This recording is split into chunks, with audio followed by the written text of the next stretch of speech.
We are here this morning with Kevin Bailey, and I am very, very thankful to Kevin for coming on because he's got a pretty unique set of passions, and we're going to talk about those this morning. First of all, Kevin is a pastor. He is my pastor, actually, and I'm grateful to him for so much that he does. But he is also a coach of one of your sons. Two of them, and then my daughter in basketball. Okay, so you're a coach 3 times. How do you have time to Yeah, prepare those sermons? it's a pinch, that's for sure. Yeah. That's for sure. Well, Kevin has 4 kids, and I was going to say they're all very athletic. I didn't realize that you were coaching 3 different teams. Not all at the same time, though, right? No, not at all. Okay. Not at the same time. I've tried to balance it out a little bit because there is too much. Yes. Yeah. Yeah. So you have been an athlete yourself, and you played sports through high school and Yep. yeah. So I have a question. When you Yeah. were in when you were playing sports years ago, and I think I know the answer to this, uh, did they have practices and games on Sundays? That's interesting, Lori, because I feel like I can remember.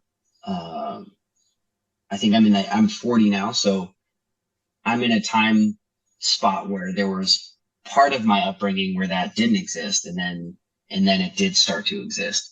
So Mhm. by and large, Sunday was uh, not a day in which sports were played growing up. And if it was very, very rare. Mhm. There was an appreciation and a respect for the Lord's Day on Sundays at that point, more Yeah, I so than think now. yeah, I think broadly speaking, that's true. Whether or not it was respected as that, or if it was, hey, we just want to make sure that there's a day that's slower than the rest, I'm not sure. Mhm. Um, but yeah, that does seem to have been, it is now a lot more crowded on Sundays than it ever has been. Mhm. Mhm. So that brings some new challenges for sports. So you obviously being a coach and having your kids in sports, you appreciate sports for Sure. reasons. What is the advantage of your kids in sports, do you think? Yeah, that's a great question, Lori. I think maybe I'll go back a little bit, and I understand that some of this is bias. But to this day, I still have good friends who my first interaction with them was through sports. In fact, we have people at our church. One of our elders, Bob and Laurie Amici, I met them first through sports. He was one of the coaches for a team that him and his son were on, the Pirates, I think when we were 5. And relationships were formed then. You know, Mhm. one of my good friends, Jake, who recently came back to the Lord, and we got to baptize a handful of years ago. My relationship with him was cultivated through baseball over the years, and I didn't realize until about 8 years ago when he came back to the Lord that that foundation that was built then was part of the groundwork that was being laid for eventually him coming back to the Lord later on in life. And so I have a one of my one of my primary things that I love about sports is it creates opportunity for relationship, and especially with relationship with people who are different than you.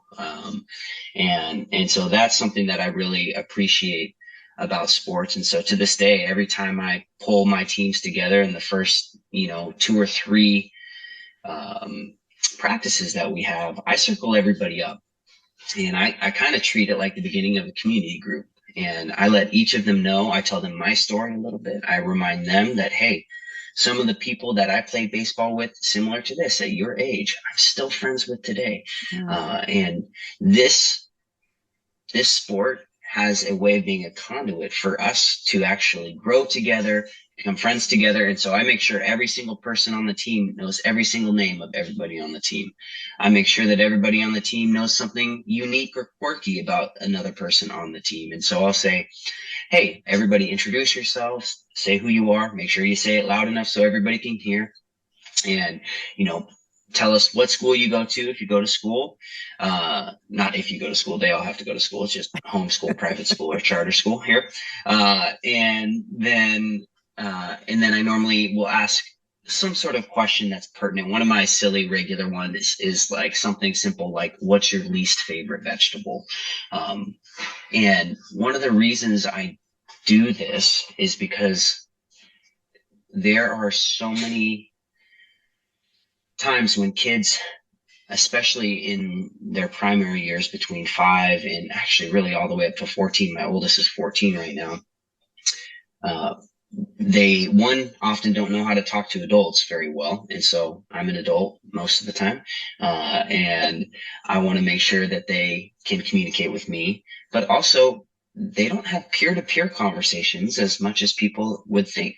And so learning how to share things about themselves and listen to other people is an important skill set that I try and help and have it in them early on. But the most important thing for me is with these kids is I want each of them to understand that their voice matters and that God has given them a voice. And though I'm not, blatantly talking in a hyper evangelistic way, the Imago Dei is such a foundational theology in my life that every single human being is created in the image of God and has innate worth, not because of what they do, but because of who's made them. That I want to show them that their voice matters. And so those are some things that we instill in our kids every time we get together, and then it also allows us to help facilitate relationship for them a little bit, because a lot of kids don't have a lot of avenues for relationships to be cultivated, especially with people who might be different than them. So I appreciate those aspects of sports. And then maybe the other side, I also really appreciate the adversity that comes in sports. I think we don't have a great, often because of the amazing country in which we live, suffering is not a main theme for a lot of Christians out here. Adversity isn't often a main theme. And sometimes pressure isn't something that's often felt in an appropriate way. And I love that sports introduces that in a safe way, in particular baseball, because there comes a moment in baseball where nobody else can do it for you. You're up to bat, nobody else can swing. It's just you. You are up there in that moment. And there are times, and I try and teach this to our kids, life is challenging. There are going to be pressure-filled moments in life. And the question is, what are we going to do when that comes up? How are we going to respond? And I really believe that oftentimes sports can be, and it can also, we can get into this later, but it can be a fantastic place for people, especially young boys and girls, to experience pressure and adversity in a way that's safe, yet also feels very real. It's training in many ways for other areas of life. And so I'm such a huge fan of kids getting to experience that moment, even though it's often met with tears, it's often met with failure, but it's also met with victory, overcoming, growth. But so often in life, parents do everything they can to remove pressure or suffering or adversity. And in doing so, we actually lose opportunity for growth. So, yeah, that's wonderful. Which leads me to another question I wanted to ask, and that is, when your son or kid on your team strikes out, and how do you help them cope with failure? Are there ways that you approach failure? You touched on it with obstacle as a learning, but how do you walk them through the learning? Sure. In failure? Sure. Well, there's a handful of character things that we try, and maybe I didn't touch on that before, but character development is huge in this area. And again, so much happens under pressure. A lot of good things can happen and bad things can happen too. But if we take the posture of learner, we get the opportunity to grow. So one of the things that we'll talk about with all of our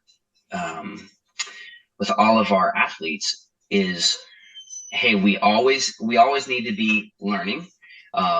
We need to make sure to make no excuses. To me, it's no excuses is one of the most important pieces to what these athletes can learn, what these young men and young girls can learn, because excuses are one of the greatest enemies of growth.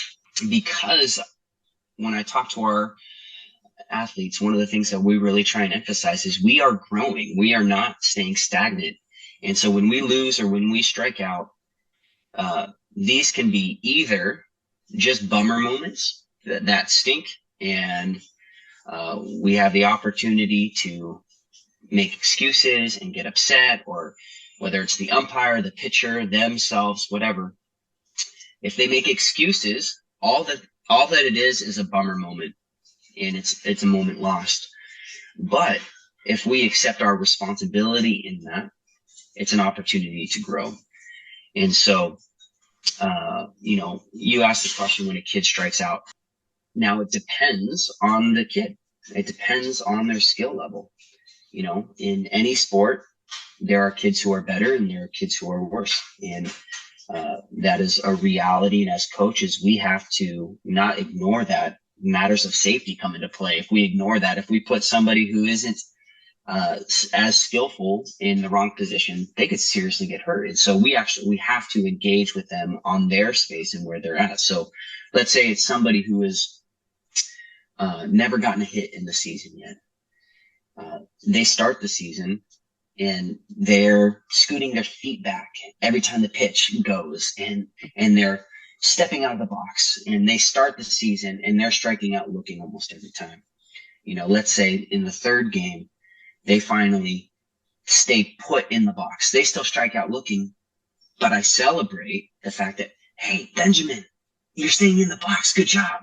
And then we progress and we move. Hey, swing the bat. Like, there have been a number of times where I've told our kids, I don't care what happens. The only thing I'm asking you to do is swing the bat. And so if you strike out, that happens. Now, as kids progress, that changes. And so when the kid who is playing for the first time and they've never hit, like, we celebrate anything we can in that moment because we're engaging with them where they're at. As kids get older and as kids get more skilled, we engage with them differently. And so there are challenging pieces, because that at that moment is a very pressure-filled situation. There's a lot of things that are going on in the kid's mind. They're thinking a lot of different things. I don't want to strike out, or all I want to do is get a hit, or I don't want to get hit by the ball is a big one that they deal with. But one of the things when kids strike out in crucial situations, I try and find something that I can celebrate. But there are times when there's not a whole lot to celebrate. There are times when kids are faced with that moment of adversity, that pressure-filled moment, and they don't rise to it. And I can, as a coach, I can either pat them on the back and say, good job, or I can try and come alongside them as a coach and say, hey, I understand that was a really intense moment, and that must have been really difficult. We had an opportunity and we lost it. And I have a delicate balance of trying to do two things: comfort the kid where they're at, while also calling them forward and saying, and we blew it. If I don't recognize that we blow it, I'm not doing that athlete any favors. However, if I don't comfort them, I'm also not doing that athlete any favors. And so we've got to have both things come together. So most of the time when our kids strike out, I find something I can celebrate. And then we also we do the push and the pull, where we try and encourage them or challenge them in another way. If somebody strikes out looking, especially as kids get older, for me, that's something that's not 100% unacceptable, but pretty close. Because If we're not swinging, we are not rising to that moment. But striking out is part of the game. And so we also want to teach our kids, you are not going to win 100% of the time. So we try and balance both of those things out. There's other moments that we have to deal with a lot. And this comes back to our coaching thing of with no excuses, is you also have to deal with umpires, which is a whole nother aspect of the game. And how do we help kids in their mental space not to get frustrated and when the call doesn't go your way? How do we handle this? It's another thing that I love about baseball, actually, because umpires make wrong calls a lot. Mm-hmm. And wrong calls are made in life a lot through employees or through customers. Wrong things happen. How do we respond when something seems so unfair? And this is what I love about being in the situation as followers of Jesus, is we get to have grace. We get to respond in a way that says, no matter what they do, I'm not going to treat them like the enemy. I'm not going to make excuses, and I'm going to continue to move forward. But working with young men and young girls in that space where they are really frustrated in basketball when a foul isn't called, it can be one of the most infuriating things. How do I respond? And trying to help keep everybody calm and cool and breathing and are things that we really try and work on. And then I think one of the other pieces that's rooted in our faith that is so helpful for me is I remind, this happens a lot with our pitchers. I said, hey, you need to recognize your worth to this world does not rest, does not rise or fall on how this game finishes. Mm-hmm. Your worth is not resting in this moment. That's you are valuable. You are precious. I'm grateful for you. You have a body that you get to use, and it's a gift. So let's do the best that we can. Mm-hmm. But you have to understand your value is not found on this baseball field. And if I weren't coaching, if I weren't in these spaces, I'm not able to meet these young men and women in these moments where they're unsure with how to engage. And so that was a long-winded answer of how do we engage with failure. The other piece with that is when we lose, it's similar to when we strike out. If we lose and we make excuses, we're not going to learn. And so when we do lose, I do this when we win too, but we meet afterwards and we talk through the wins and the struggles of it. Hey, what did we do well? What are areas that we need to grow in? Mm-hmm. And would it have been better to win? Sure.